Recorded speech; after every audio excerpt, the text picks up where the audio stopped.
In January 1959, a group of 9 young Soviets, 7 men and 2 women, set out on what was supposed to be a challenging but rewarding winter trek through the Ural Mountains in Soviet Russia. The expedition was led by Igor Dyatlov, a 23-year-old engineering student from the Ural Polytechnic Institute. Like the others in his group, Dyatlov was disciplined, intelligent, and experienced in mountain hiking. Most of them were in their early 20s, all of them physically fit and well-trained. Several had already completed Grade 2 hikes and were aiming to qualify for Grade 3, the highest hiking certification in the Soviet Union at the time. The goal was to reach Otorten, a remote peak in the northern Urals whose name in the local Mansi language ominously translates to "Don't go there." Their route would take them through rough, snow-covered terrain in temperatures that frequently dropped below +25 degrees Celsius. But they were prepared. Their journals, later recovered, revealed a cheerful, determined group. They took photographs along the way, smiling faces around a campfire, playful poses in the snow, handwritten entries full of hope and humor. By all accounts, this was not a reckless adventure. It was planned, organized, and well within their capabilities. Dyatlov's group was equipped with cold weather gear, skis, and provisions. They had even arranged to send a telegram upon their return, expected sometime in early February. But that telegram never came. As days passed with no word from the hikers, concern grew. Families and fellow students began to worry. Finally, on February 20th, 1959, a search party was mobilized, including students, volunteers, and eventually military rescue teams. What they found in the frozen wilderness of the Urals would ignite one of the most enduring and chilling mysteries of the 20th century.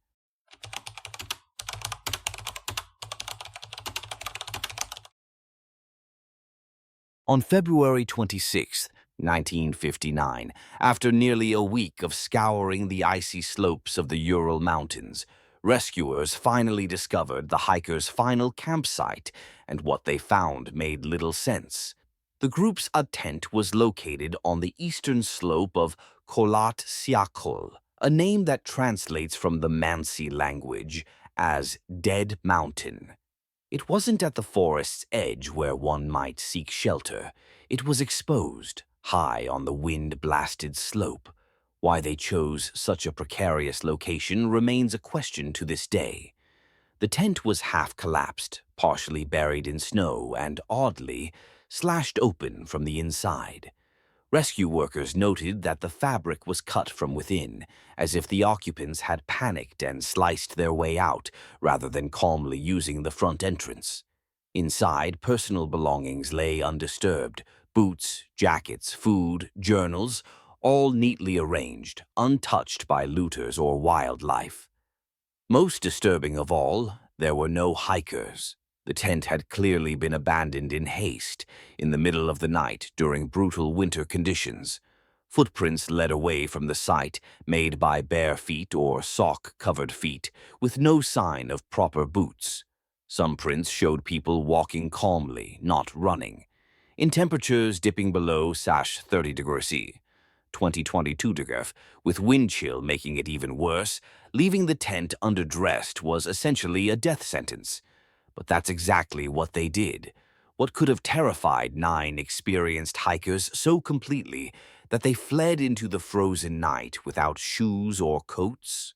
The tent itself became the first major clue and the first major contradiction in a case where the more you discover, the less things make sense.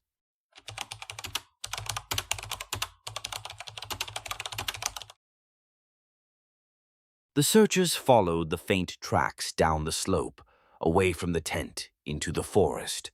Over the next few days and weeks, they would find all 9 hikers. But how and where their bodies were discovered only deepened the mystery.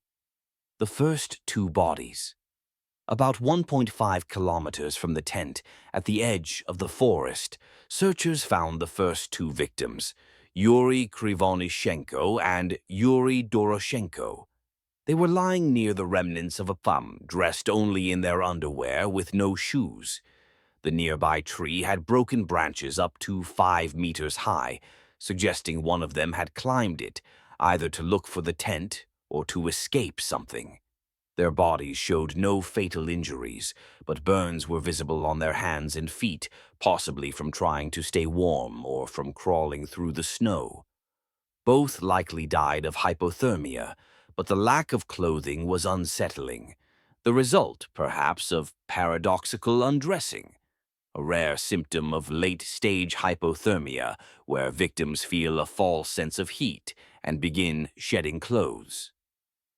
The next three between the fire and the tent, spaced along a straight line, rescuers found the bodies of Igor Dyatlov, Zenaida Kolmogorova, and Rustem Slobodin, as if they had been trying to crawl back to camp. They were dressed slightly better, but still without proper winter gear. Dyatlov's jacket was unbuttoned, and he was lying on his back, one arm shielding his face. Kolmogorova had multiple bruises, and Slobodin had a minor skull fracture. Not enough to kill him outright, but possibly the result of a fall. Like the first two, they appear to have succumbed to cold, but the positioning of their bodies, staggered and outstretched toward the tent, suggested desperation, not confusion. The last four. It took 2 more months for thawing snow to reveal the remaining victims. Nikolai Thibaut Brignole, Lyudmila Dubinina, Alexander Kolovatov, and Semyon Zolotaryov were found in a ravine nearly 4 meters below the snow, about 75 meters further into the woods. And here the case turned from tragic to truly bizarre. The bodies were better dressed. Some were even wearing clothes apparently taken from the others, as if they'd scavenged from the dead to survive. But the injuries were what shocked investigators.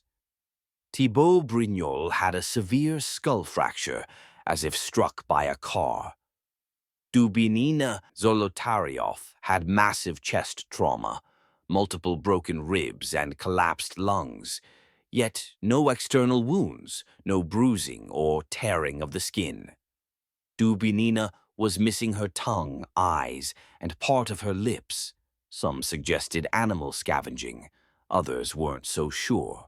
Some of the clothing, when tested, was found to be radioactive, though levels weren't lethal, just strangely elevated. To this day, no one can say exactly when or how these four died. Their injuries were described by a medical examiner as being comparable to those sustained in a high-speed car crash, but they had been found in a snowy ravine with no signs of impact or debris. These weren't the deaths of people lost in the cold. These were the deaths of people who had encountered something else.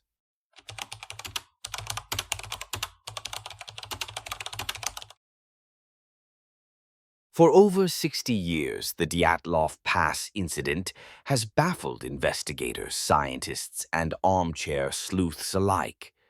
The facts are chilling, but the cause remains elusive. What could explain the shredded tent, the barefoot flight into freezing wilderness, the bizarre injuries, and the radiation? Many theories have been proposed, some grounded in science, others bordering on the fantastic. Katabatic wind, hypothermia panic, scientific theory. One of the most widely accepted scientific explanations centers around a sudden natural event, perhaps a katabatic wind, an extremely cold, fast-moving air current that can hit mountain slopes without warning. In such conditions, disorientation and panic are common. Another possibility is a form of infrasound, low-frequency vibrations generated by wind flowing over the mountain. Some studies suggest this could induce intense feelings of unease, confusion, or even terror. If the hikers experienced this, they may have believed their tent was about to collapse or that they were in imminent danger, leading them to cut their way out and flee into the night. In 2019-2020, Russian investigators reopened the case. Their conclusion? A slab avalanche, a sudden heavy layer of snow breaking off and crashing into the tent. Although no major avalanche signs were found at the site, simulations, with the help of snow physics from Disney's Frozen, interestingly enough, showed that a small slab could have injured the hikers or triggered panic, causing them to evacuate barefoot in deadly cold. This explanation accounts for much of the group's behavior, but not all of the injuries, nor the radioactive clothing. Soviet military test. Another theory suggests the hikers may have wandered into the path of a secret weapons test and paid the price. Some Soviet-era witnesses reported seeing strange orange spheres in the sky the night the hikers died. These have been interpreted as parachute mines, rockets, or even experimental munitions. The types of internal injuries, crushed bones with no external trauma, are consistent with blast waves from a nearby explosion. The radiation could have come from rocket fuel, nuclear material, or even test dummies used in military exercises. If the hikers witnessed something they weren't supposed to see, or were simply caught in the blast zone, it's possible they fled in panic, were injured by shock waves, and died in the freezing night. The military, in this theory, would have covered up the true nature of the event, but no blast craters or debris were ever found. If it was a weapons test, it left no trace, or someone made sure it didn't. Yeti, or animal attack. One of the more outlandish, but oddly persistent, theories is that the group was attacked by a large creature, possibly a Yeti or unknown predator. Some Russian media outlets even produced documentaries exploring this possibility. The idea is that something stalked them at night, prompting them to flee the tent. But this theory lacks evidence. There were no animal tracks in the snow, and no signs of bites, claw marks, or defensive wounds. Also, again, the tent was cut from inside, not torn by an intruder. It's a stretch, but it has become part of the Dyatlov legend. Criminal or indigenous Mansi attack. Early in the investigation, local Mansi reindeer herders were suspected. The area was known as sacred land in Mansi culture, and some speculated that the group had unknowingly trespassed and been punished. But this theory was quickly ruled out. The Mansi people were known to be peaceful, and no other footprints or signs of a struggle were found. In fact, several Mansi helped in the search effort. The name Dead Mountain sounds ominous, but it actually refers to scarcity of wildlife, not a history of death. Paranormal UFO. Given the strange injuries, lights in the sky, and lack of a satisfying explanation, some turn to the paranormal. The orange orbs could be interpreted as UFOs.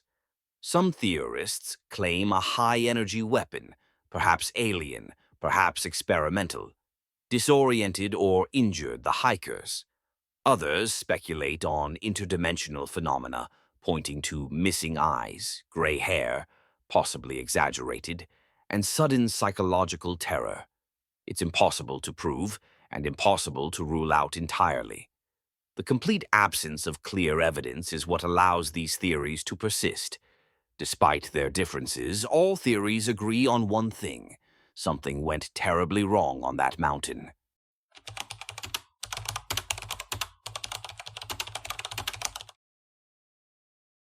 In the immediate aftermath of the tragedy, Soviet investigators were under intense pressure to explain the deaths, not just for the public but for the families, the university, and the government.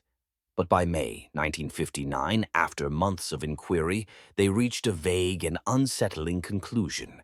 The official report stated that the group had died due to a compelling natural force, a phrase that revealed more uncertainty than clarity. No specific cause was identified, no responsible party named. It was as if the investigators gave up, overwhelmed by the contradictions of the case. The files were closed and the incident faded into semi-obscurity, referenced occasionally in mountaineering circles or local folklore. But the mystery never truly died. In 2019, under public pressure and renewed international interest, the Russian government reopened the investigation. This time, officials took a more scientific approach, consulting geophysicists, weather experts, and avalanche specialists. In 2020, the new investigation reached a firmer conclusion. The hikers had most likely died due to a small-scale slab avalanche, compounded by poor visibility and hypothermia. A sudden snow shift may have partially collapsed the tent, prompting the group to evacuate in panic, incorrectly assessing the danger. Disoriented in the dark, they became separated, and the cold claimed them one by one. Interestingly, a team of Swiss researchers, with help from Disney's animation team, who had developed realistic snow modeling for Frozen, ran simulations that supported this theory. They showed that even a modest slab of snow under the right conditions could have caused trauma consistent with the injuries found, without leaving obvious signs of an avalanche. And yet, many remain unconvinced. Critics argue that the avalanche explanation doesn't fully address the strange injuries, the missing tongue, the radioactivity, or the irrational behavior like abandoning warm clothes and slashing the tent. For those details, the case still resists resolution. In other words, the new verdict answers some questions, but not all.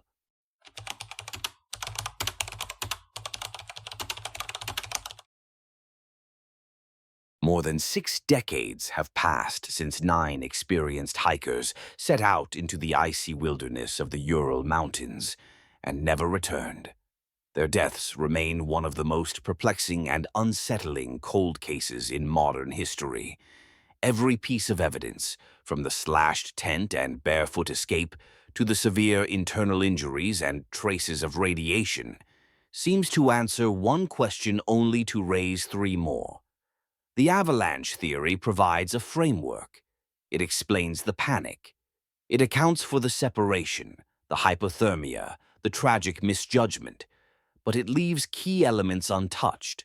The strange damage to some of the bodies, the radioactive clothing, the discrepancies in behavior. And it doesn't explain why people with such skill, training, and discipline would react with such chaos. Perhaps that's why the Dyatlov Pass Incident continues to fascinate. It offers no clean resolution, only possibilities. It lives in the space between science and fear, between what we can explain and what we feel. Over the years, the story has inspired books, films, podcasts, and endless debates. Some portray it as a supernatural tale, others as a tragic accident. But to this day, it holds an emotional grip on those who read it, because these were real people with real names, real lives, and real dreams. And they died in a way no one can truly explain. So we leave the final question to you. What do you think made 9 young hikers run barefoot into the frozen dark that night? Was it nature, a secret, something they saw, or something we were never meant to know?